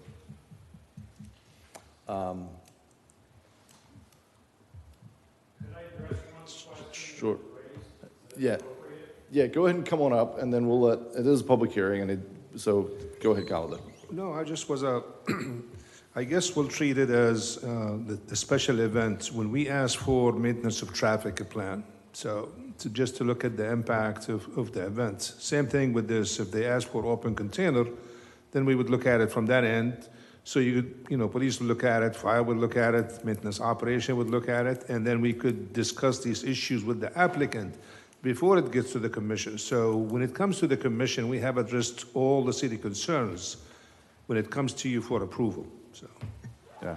All right, Richard, take just a minute. I think we're about to wrap up. I want to make 2 points. The first is absolutely the event will go forward whether open container is approved or not. I don't believe that having open container is the only way this event can be successful for the Canal Street merchants or for New Smyrna Beach. That's 1 point. So we're going forward anyway. Secondly, the other point is the problem with, as I understand it, and I don't own a eating or drinking establishment, so I'm not an expert on this, the beer garden issue problem is unless it was only going to be in front of one establishment, each establishment would be spending several $100s on security and permitting and filing for approval and all these kind of things. And I don't think it generates enough business to make any difference. Plus, we're trying to do it monthly. It's kind of a big deal. The process of that is a big deal. And so it wouldn't prove to be an attractive thing to even try unless we're only talking about doing it once a year. That's the real problem with that. And it concentrates the activity around those beer gardens versus at spring. So I think that was what you mentioned earlier. So and I think, gentlemen, those are the kind of things. And again, you and I talked before, and I told you it's always tough to be the first, right? So you're the first person to ask for this in quite some time in the city, is my understanding. So, but those are the kind of discussions we're going to have. But what I don't want to have, I don't think you all want this either, is the public to feel like they didn't understand this was happening, because this is a change that some people feel passionately about, both for and against. So I think what'll probably happen, this first one, you've already got the approval, it's going to go. You've got others you've asked for the whole year, so this isn't our last bite at the apple. So let's work with staff. We'll get it in front of us, get it on an agenda that it's very clear what we're talking about, so the public can be informed, can show up, can speak to it, and then we all can say our piece and figure out if this is something we want to do on a trial basis, which is what I've supported, or not. So. Okay. I hope you'll all stop by on January 20th and say hello. Do we have to be in a dunk tank? No, we don't have a dunk tank, at least not. All right, we can just show up. All right. My calendar just freed up on that day. On that day, the calendar just. Okay. So item 8B was adopted, and then a lot of furthering dialogue, but I think staff will work with that merchant association. Again, just because they're the first that's come forward so far, they're kind of driving some of this, or pushing for some of this. So we'll have that next. And as part of that, I want to not forget their request to just approve the rest of the year. So I'd say when it comes back to us, let's just tackle that at that time. So my recollection is their application had it. They voluntarily removed the alcohol, that Yes. we approved the special events for the year. I think and it was then- just for 2. I think that's what they said. It was just, I'm seeing a lot of nods from them. They just had 2 dates that we approved. We'll look back at that. Okay. But yeah, I think we just approved 2. That was in keeping with the alcohol question. Yeah. Yeah, that's what it was. They had submitted 2 because they were trying to do it concurrent and say, we're just going to try it twice. So, all right. Okay, item 9A, first reading, ordinances first reading. We got 3 of those. City attorney will read each of those a first time by title only. Ordinance number 122, an ordinance of the City of New Smyrna Beach amending the land development regulations, amending Article 5 zoning districts, Section 50402, specific regulations by district, to revise the parking requirements in the Arts Overlay District, providing for codification, providing for public hearing, providing for conflicting ordinances, providing for severability, and providing an effective date. Second reading and public hearing will be January 25th, 2022, and I believe we may have some comments on this one. I have some concerns over the interpretation as to how it's written that I've discussed with the city attorney. I also have some concerns as to the size of the establishments that would get the exemptions and how it would apply to the rest. So I've been assured that the changes that I would make or would like to see made can be addressed at the second hearing and doesn't need to hold us up at this point. Okay. Mayor? Yes. I also had comments to make. Go ahead. I have a lot of concern about this. I'm going to let this obviously go to the next reading. The biggest concern I have is we're throwing the baby out with the bathwater. We're fundamentally changing the single best tool we had to revitalize Canal Street. And I think we need to proceed very cautiously before we start fundamentally changing what allowed Canal Street, get a lot of traffic down there. Additionally, if this is enacted, what happens to the current businesses that actually have these exemptions that will no longer be allowed? Is it with the land? Is it with the business? Are you going to be able to transfer them? The potential loss of value of a business or property that is operating in one way that can't operate, continue to operate that way. So there's a number of concerns that I'm going to bring up related to that. There's some detail in there, but the biggest issue is I don't think Canal Street is so successful that we need to start rolling back the things that help make it, get it where it is today after a lot of time. So I'm not sure a lot of thought has been put into that. Thank you, Mayor. Okay. So, this is the first time hearing these concerns, obviously. It sounds like I don't know if you heard from all of them or just Commissioner Clody or not, but do we want to go all the way to second reading with this, or should we pause and have it put as just a discussion item because again, I can't call up Commissioner McGurk and get any more details, so. Right. Is there going to be, I don't want to get all the way to second reading where we're like on the verge of approval, trying to work out what sounds like some legit, and I had a few things as well, but so should we pause and just bring this back as a standalone item, not as a second reading, but just let's talk about what we're trying to do here and potential pitfalls and further inform this first or second reading? What are your thoughts first? So my thoughts are, I believe the deadline to advertise it is tomorrow morning. Okay. So, the second reading deadline? yeah, hopefully it hasn't already been submitted, so we'll try to pull it back from the News Journal, the ad Okay. requirement. But to me, based on what I heard, I think this needs to be workshopped. Okay. I mean, that's what it sounded like just from these these two, so yeah. So Again, I will had try some to things as pull well. the ad back. Okay. if for some reason I can't, we could read it and then continue it, Continue it to some date way you know, out. Okay. a few months out. So if you're, so gentlemen, do we want to workshop this at a workshop? Do we want to just have a, you know, under new business type discussion during a city commission meeting? How do we want to? I think we should just have some discussions put it on an agenda item. Okay. Talk about it. I think Yeah. Flagler, Canal, sorry, the Canal Street Group needs to understand the impact and ramifications of this, and I'll be more than happy to share with you my own personal feelings. Reach out to me, but I don't want to stop and have workshops. Yeah, And attend it. okay. Put it on agenda. Let's discuss some of the concerns we have, and go from there. I'm going to come to you because you brought us some other stuff. You okay with that approach if the rest of us are? I think it should be under item number 7 at our next meeting. Okay. You raise your hand, go ahead. Well, I thought this came out of a workshop, and we hired a consultant to come up with this language. So, I mean, why we're going to workshop it to death because we talked about it twice already. Well, this isn't a strict following of the recommendations to start with. No, staff kind of made some adjustments to it. So Yes. it would better fit what we're currently doing and to make things more palatable for the Canal Street merchants. That was their opinion, doesn't necessarily mean it's mine. We're gonna, if we approve this like it is, it's gonna drastically affect the restaurants. The restaurants bring a lot of people down.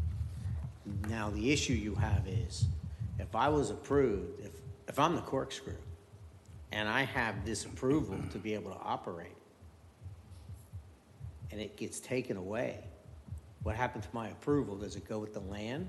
Does it go with the business? Is it transferable? If you own the corkscrew and you want to sell to me, and I want to make a minor change in some design or arrangements, and I need to submit a site plan, you lose it. So I think there's some detailed things in this that need to be discussed before we start actually making them. But if I'm correct, is you have two 300-seat restaurants that are coming to Canal Street area that have no parking requirements. You're creating another Flagler.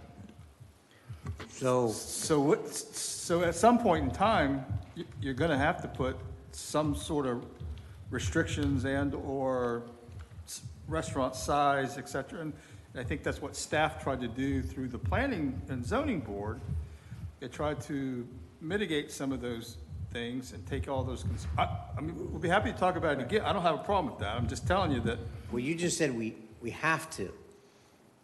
The interpretation of Flagler as a success or non-success is certainly up for the interpretation. We don't have to do anything. I mean, the reality in planning is a parking problem is a good problem because consider the alternative, which is what Flagler was 20 years ago, and the same thing with Yeah. Canal. So a parking problem, this is a much better problem to have. So to roll back what helped get us to where we are is important. And you close up a couple of those restaurants on Canal, and we've taken a pretty big step backwards. So that's why the discussion that's going on right now needs to be discussed. And quite honestly, I'm not affected by the parking. They are. So I think it's very important that the business community on Canal Street is probably the single most important group to speak to about this, because I can go down to Flagler and find a parking spot. It's not convenient where I find a parking spot, but I can find it. So if we start rolling back to success and all of a sudden there's parking spots everywhere, but businesses are struggling, what was the point in that? So we're starting to get into the discussion. Yeah.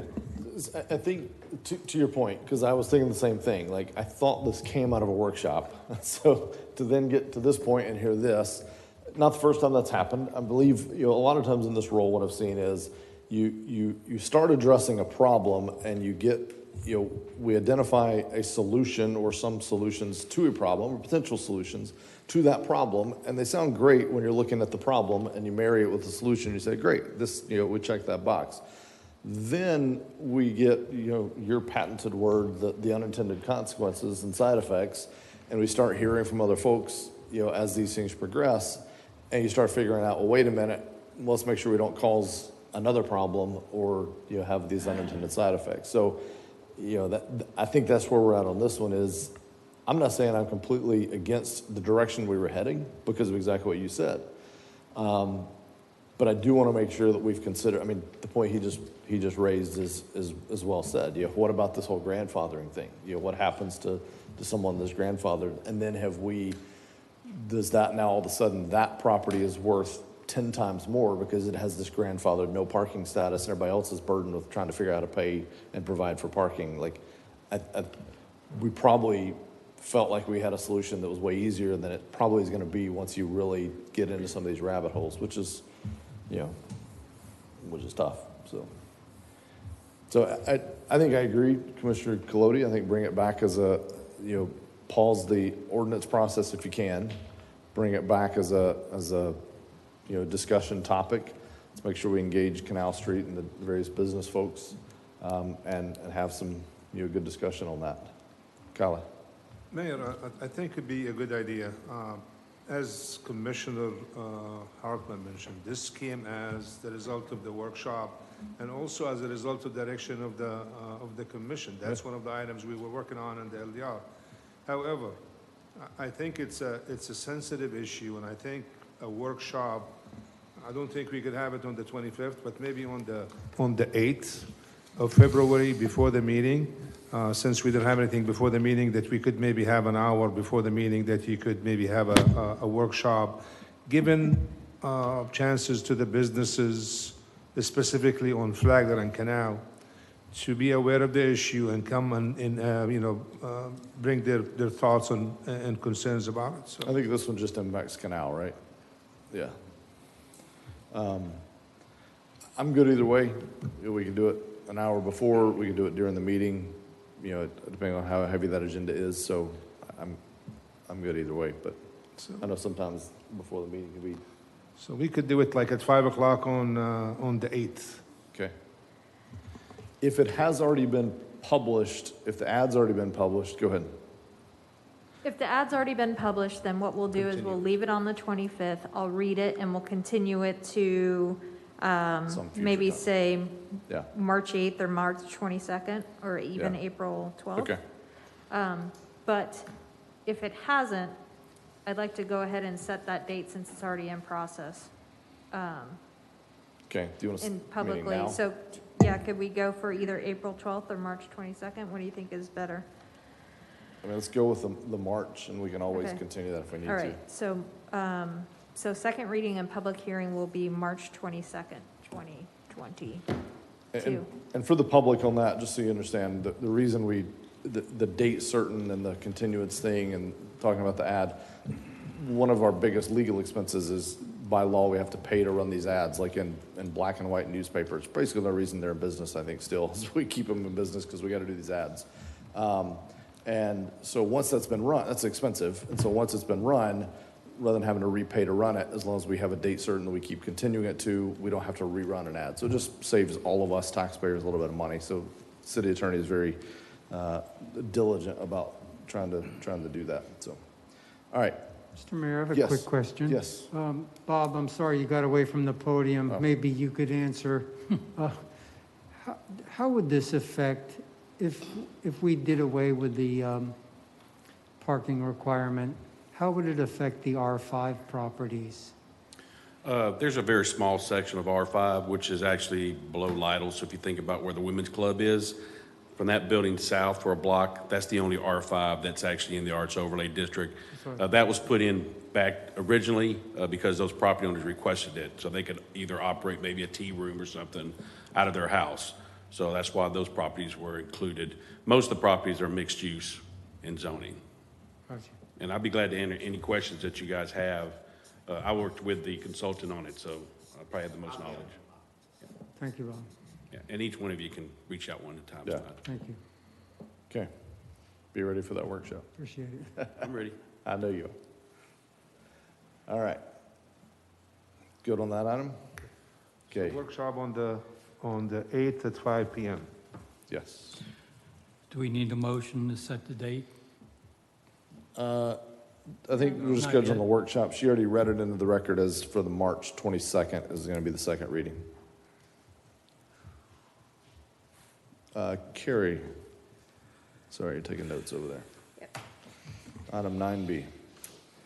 Ordinance number 222, an ordinance of the City of New Smyrna Beach granting a non-exclusive franchise to Trinity Containers, Inc. to provide construction and demolition debris removal services within the City of New Smyrna Beach, outlining franchisees' duties, providing terms and conditions under which such franchise shall operate, providing for severability, providing for conflicting ordinances, and providing an effective date.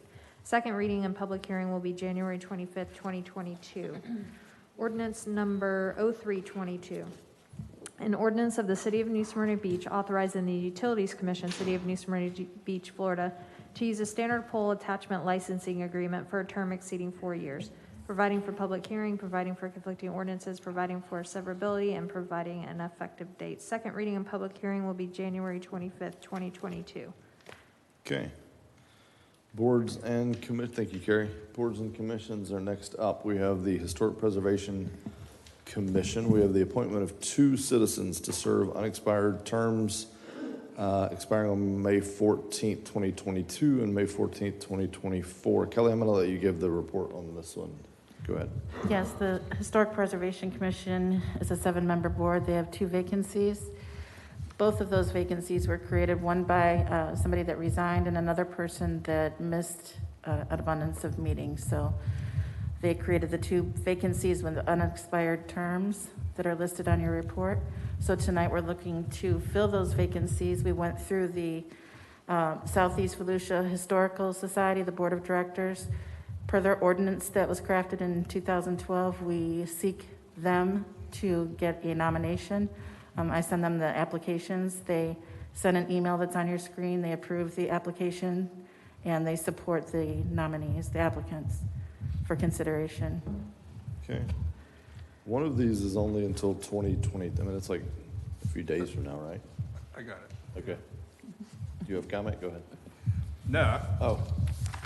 I make a motion to appoint Stephanie Thomas Reese as a member of the HPC to serve an unexpired term ending May 14th, 2024. Second. Okay, so that's a motion to appoint so that's one of them, to the unexpired term through 2024. We had a motion and a second. City Clerk, if you call the roll on that one. Commissioner Clody? Yes. Commissioner Hartman? Yes. Vice Mayor McGurk? Yes. Commissioner Sacks? Yes. Mayor Owen? Yes. Thank you. I make a motion to appoint Douglas Toth as a member of the HPC to serve out the unexpired term ending May 14th, 2022, and to appoint him to serve the 3-year term commencing on May 14th, 2022, and expiring on May 14th, 2025, per Chapter 50, Section 50-6 of the City Code of Ordinances. I'll second that. All right, for discussion. Someone did his homework. Yes. I have discussion also. Carrie, did you write that for him? City attorney want an opinion? Yeah, right.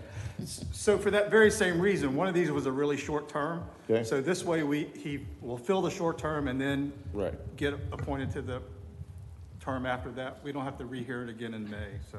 And Carrie, he didn't come Yes, up with so that himself, so you're okay with this? I Yeah, assume. the commission can waive that section and go ahead and appoint for not only this, but that one. Okay. I just want to comment, I read the resumes, I did not speak with either person, and I'm glad to have the opportunity to vote on 2 highly qualified people and not have 3 highly qualified people. So Makes it easier. Good luck, yes. So very good, welcome. All right, we had did your motion get a second? Yes. Okay. We had a motion, we had a second. Any other discussion on that item? Everybody clear what's happening on that? So we're appointing for the unexpired and then go ahead, basically proactively appointing for that second term as well. So we don't have to do this again in a few days. City Clerk, if you'd call the roll, please. Commissioner Hartman? Yes. Vice Mayor McGurk? Yes. Commissioner Sacks? Yes. Commissioner Clody? Yes. Mayor Owen? Yes. And if I could just jump in here, on consent earlier this evening, you guys approved entering into the opiates settlement interlocal agreement with the county. Part of that agreement provides for, there's 17 local governments, each has one appointment to this regional board, which decides how the funding is spent. It's a 2-year term to meet regularly, but no less than 2 times a year. They're looking for somebody with a background in either law enforcement, fire rescue, substance abuse treatment, or other relevant experience. So this is you guys would vote on, this person would vote on how the opiate regional funds are spent locally. So if we could get an appointment to that board, we can let the county know. So I think it would be, based on the experience you mentioned, the background, I would say either Commissioner Sacks or Commissioner Hartman. Looking at length of term left, I would say Commissioner Hartman would be guaranteed basically to serve out the final 2 years. So that would be my thought, but Be happy to serve. I'm okay either way, honestly. I concur. Could it also be, it could be staff too, right? We could have, It could. So far, I read one article where they've appointed and elected, but the only guidance in this interlocal is just that sort of background. Okay. Law enforcement, substance abuse, fire, you know. okay. All right, do I have a nomination? I'll nominate Commissioner Hartman. Second. Thank you. Thank you. Okay. Had a nomination, a second. And again, this is appointed to the opioid settlement advisory board, basically this being formed at the county level. So someone will put you in touch with all the right people on that. City Clerk, we had a motion, we had a second. If you would call the roll on that, please. Commissioner Sacks? Yes. Commissioner Clody? Yes. Commissioner Hartman? Yes. Vice Mayor McGurk? Yes. Mayor Owen? Yes. Sorry, I got distracted by the vacuum cleaner. Cleaning people. Yeah, right. It's like my wife while I'm trying to watch football. All right, Mayor and Commission reports are next up. We'll begin with the Vice Mayor. Happy New Year, everybody. I think we get to stop saying that finally. So I have no report, Mayor. Okay. Commissioner Hartman. So I'd first like to comment on the Volusia County School Board and the teachers of Volusia County. I read recently in the paper where we have one of the highest graduation rates in the state of Florida. And I think that's truly attributed to our teachers and the staff at the Volusia County School Board. So a big shout out for them for all that they do and all the hard work that they do. I've also, with regards to affordable housing, most of you know that I've been kind of following this and staying with this. And I've been appointed to the committee that's serving for the Land Trust Committee that's going to look at setting up land trusts for affordable housing throughout the county. I'm on that committee, which also meets throughout. That's all I have. Okay. Commissioner Colodi. Well, I wore my tie clip that has a big shark on it. And I must say that the work that was put in by our high school group, working with the city, was outstanding. They really worked hard, and they actually pulled off a project that we can all be very proud of. And I would like to see our public information officer get this information out and have them hound the local newspapers to get an article put in. I read these legislative things that come out in my email incessantly from various groups. I want them to contact them and browbeat them into putting that out there. I read some of these articles where some town has appointed an extra person to a trash removal thing, and they get publication throughout the state. This is really good. This is, from what I've heard, the first group anywhere in the state that's pulled off something like this and sets an example of partnership with the youth, with the school, with the towns. I would like to get that word out there as much as I can. I personally find it tremendous.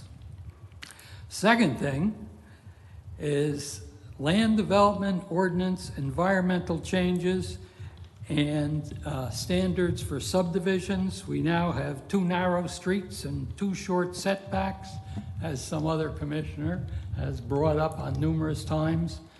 I would like to see us, we've set that as a goal, to really move ahead with that. I know that our capital projects have been slowed down, both from staff shortages for COVID, for people not wanting to work, for consultants not having anybody to do the work for them.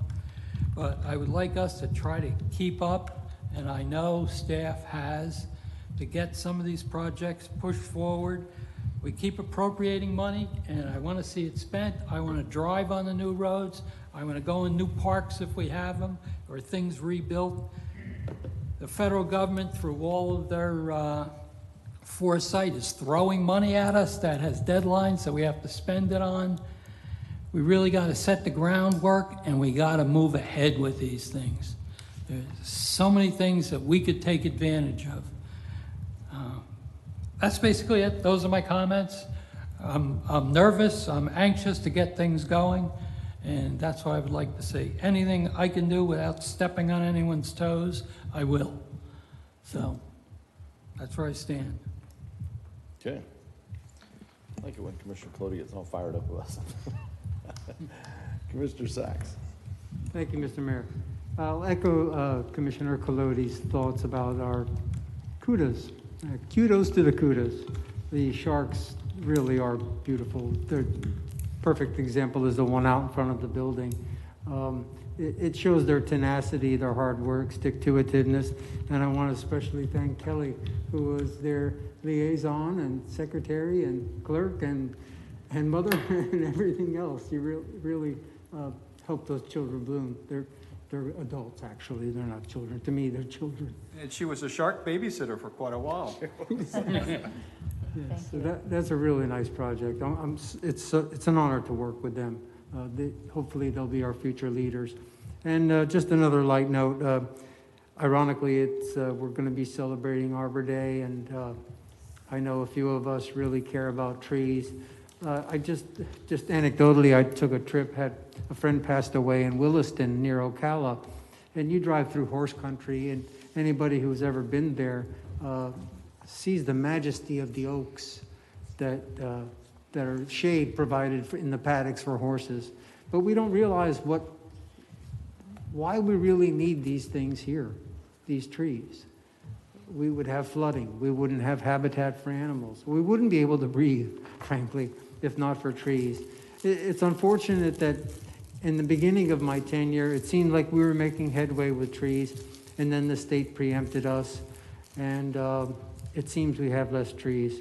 A good friend of mine, he likes to come to my house and complain about things that he doesn't like seeing in the city. He noticed a lot on Saxon had been completely cleared of trees. Property owner apparently has that right. I was not there, thankfully, to see all the trees come down. God forbid they should have taken a historic tree. We'll never know. But I think the value of those in our city is priceless, and we should do everything we can to encourage. I hope everybody goes out and goes to the UC affair and gets themselves a tree. And in 50 years, future people will be able to benefit from these necessary living things. Thanks, that's all I have. Okay, good comment. So a couple of things. Commissioner Hartman spent all day this past week, some day last week, at the middle school talking to all the civics classes starting from 9 a.m. all the way till 3:15. Felt like 3:15 a.m., but it was actually just 3:15 p.m. But certainly your comments about our teachers, don't know how they do it. Couldn't do that on a daily basis. So they deserve our thanks and appreciation, and they have it. On the Sharks, well said. Very proud of Kelly and all of those folks. And as a heads up, that the youth council has kicked off again for this year, and I encourage you all. Attend those meetings. You don't have to stay the whole time. I've never stayed for the whole meeting, I don't believe, but they really enjoy hearing from you all. I think it makes a real impact on them when they hear from any of us that are able to show up and just, I try to show up, speak during public participation, give them some thoughts, insights, or just be available for questions, or maybe just tell them that we appreciate them being here and give them some kudos. So if you're in the neighborhood or an area during one of those, I know they would love to hear from you all and meet you all and take a picture. They certainly are not, they're future leaders, but they're really current leaders. And that SHARP program is getting some good media. I agree with what Commissioner Colodi said, though. I mean, I think there's a lot more to be had. I know that there was a News Journal reporter out here yesterday, I think, so I think it will get some traction. But I agree with you. That's happened a few times where I've read articles about other cities, and I'm like, we've got way better stuff going on, and yet we're not. I don't know how the different news outlets figure out what they're going to talk about or not. So, but yeah, really, really great program, and look forward to building on that with them. A reminder: Thursday is the Volusia League of Cities Awards Dinner, and that is here in New Smyrna Beach at the Brannan Center. So it's for the elected officials. I encourage you all to attend. I know we don't all make it to everyone. I don't make it to everyone, so I'm not disparaging anyone. But this one's in our city. It's in our backyard. I hope we can all make a good showing at that and really show our support. I particularly like this one because we acknowledge a lot of staff members at this one. This is an awards banquet for those in our cities that are serving. So hopefully you'll all be able to be there at the Brannan Center. We'll have plenty of spacing and distance and all those good things and taking all the right precautions. But hopefully we'll see you all there. I know some of the staff will be there as well. And last thing, just to touch on, I hit on it last time, but I'm concerned that I continue to be concerned with our staffing. Everything we talk about requires people to do. We just talked about it with the Canal Street issues. We talk about it with a lot of other issues. They all take good people, and we've got good folks that are starting. One started today. We've got someone I think starting tomorrow. Our new development services. We've got the vacancy at the city manager position, but I'm concerned that I don't want to lose good people. I actually am in the position when you hear what the gentleman said today about the first impressions. I believe that we have some opportunities in our city. There are things that we could probably polish up a bit and probably be more on top of, and yet the reason we're not is it's just staffing. It takes people to go out and do some of those things and stay on top of as much as we have and elevate our level of service. I think we're really good, and he gave us the kudos that were deserved where issues brought to the attention. Literally, I sent an email, and that was one of those moments where I'm saying, dear Lord, I hope I replied to that. I thought it was the guy, but I was like, man, I hope that was the one, and I hope we actually did follow up on it. I thought we had, but so in this case, great kudos. We did. We were very reactive. I would like to see us having the staffing levels and support where we can be proactive. And my concern is, and this is just from up here, I'm not in it on a daily basis, but my concern from up here is if we continue to have it's hard to build any kind of momentum and build a team and build a bench if we're continually fighting to even keep people, if we continue to have turnover. And I don't know, there's a million reasons for that. Not all of them are bad. People like Brian just they moved to a different part of the country. You can't stop that. But I guess my hope is that we're looking at ways to invest back in our people. We've got this ARPA funding that, I don't want to just sit on it. Let's deploy it. Let's make sure we're using it as needed. We talked about that at one point, about taking a certain portion of it. It's designated for COVID. There's certain elements of it we could use. One of the side effects of COVID is the staffing shortage. And so to me, I think it's a very, very tight link to the problem, some of the issues we're facing, and the true purpose of these funds. So I don't want to see us sit on that and continue to have some of these, feeling like we're continually climbing uphill. I'd like to see us get some of these hires made, maybe even increase some staffing in some of these critical positions. There's a lot that we want to tackle, and I share Commissioner Colodi's enthusiasm on some of these issues, but we got a lot of stuff to do, and it requires good people to go do it. None of the five of us can go write any of this stuff or do any of this stuff. It takes the right people. So I just hope we're being very aggressive to retain good employees, and then also being very aggressive to have a plan in place to potentially increase staffing as needed to to really move the needle on all the stuff that we're trying to get accomplished. Because we have a lot of things. We're going through a lot of changes as a city. We're in a unique time as a city, and when you go through times like that, it's all about people. It's all about talent. So no real immediate action item on that, but just to put it on everyone's radar, and especially those ARPA funds, though. I think there may be some opportunities there. So, all right, it was something else. I just cannot remember it for the life of me. So maybe it'll come to me. City manager report. My report is I want to address your comments. I think I have mentioned at the workshop that right now we're trying to hire the vacancies, and also we have that I'm working on a plan to add additional staff members in few other departments.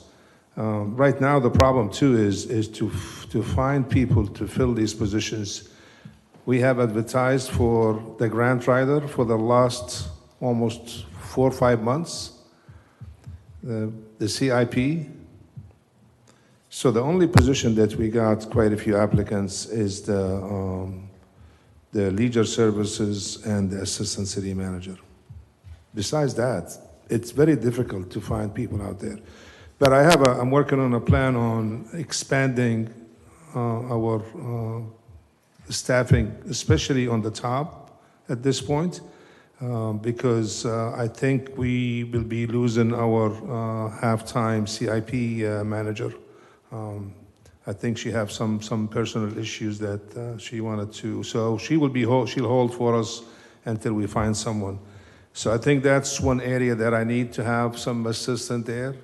We're looking for a civil engineer as well. I don't know how many applications they received, and I think I have shortage in that department as well.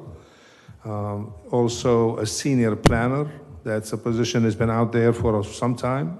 So hopefully I could fill that position. I think if I fill these positions in 3 departments, I think I will be probably in a fairly good shape. So it's not like we're sitting back and we're reactive. We're not, but the issues that he mentioned, that's our contractor, and we'll take care of that issue. I mean, they maintain our medians, so, but hopefully within 5-6 months, I think we will be in a better shape than we are today.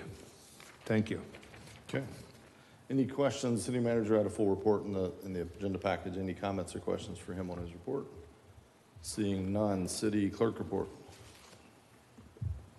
Also, I plan to do this about once a month at least, to include a full report for the clerk's office. Thank you. Yeah, that's very good. Speaking of staffing, Travis comes off probation tomorrow for his 6 months, so he'll be back there with us. So if you see him, excellent. He'll be back there. That's it. I don't have anything Any else. questions for the city clerk on her report?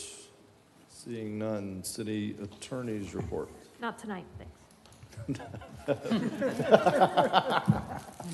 Not tonight. No, not tonight. All right, gentlemen, Happy New Year. Happy New Year to all of you. Look forward to a productive 2022. Meeting adjourned.